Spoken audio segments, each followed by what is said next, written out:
اس قدر پیار کرتا ہے، اس قدر محبت کرتا ہے، اس قدر محبت کرتا ہے، اس قدر محبت کرتا ہے، وہ خاتون جس نے حضرت موسیٰ علیہ نبینا علیہ السلام پر بہتان لگا دیا تھا، گندا الزام لگا دیا تھا. خواتین سن رہی ہیں، بس اشارے سے سمجھ جائیں کہ گندا الزام لگا دیا، بہتان لگا دیا. جب پوری اپنا لوگ جمع تھے تو موسیٰ علیہ السلام رونے لگے. رب ذوالجلال نے فرمایا موسیٰ روتا کیوں ہے؟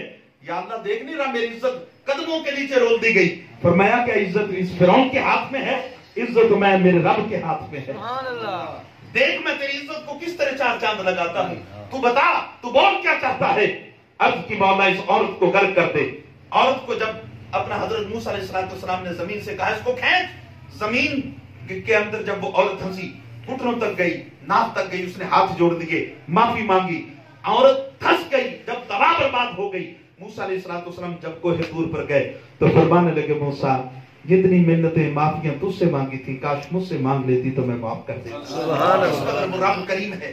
بندہ یہاں تک کہ حدیث مبارکہ کے الفاظ آتے ہیں، بندہ جب گناہ کرتا ہے، گناہ کرتا ہے، گناہ کرتا ہے، جب اس کا غضب غالب آتا ہے، فرشتوں سے کہتا ہے فرشتوں گواہ ہو جاؤ اس نے یہ جرم کیا، میں اس کو معاف نہیں کروں گا، میں نے اس کو عذاب دے دینا ہے، میں نے اس کو دوزخ میں ڈالنا ہے، میں نے اس کو دوزخ میں ڈال دینا ہے. تو پھر کیا ہوتا ہے؟ بندہ جب روتا ہے، سجدے میں چلا جاتا ہے، صرف ایک آنسو بہا لیتا ہے، رب اس کو معاف کر دیتا ہے. تو پھر فرشتے کہتے ہیں یا اللہ کہاں گیا تیرا غصہ؟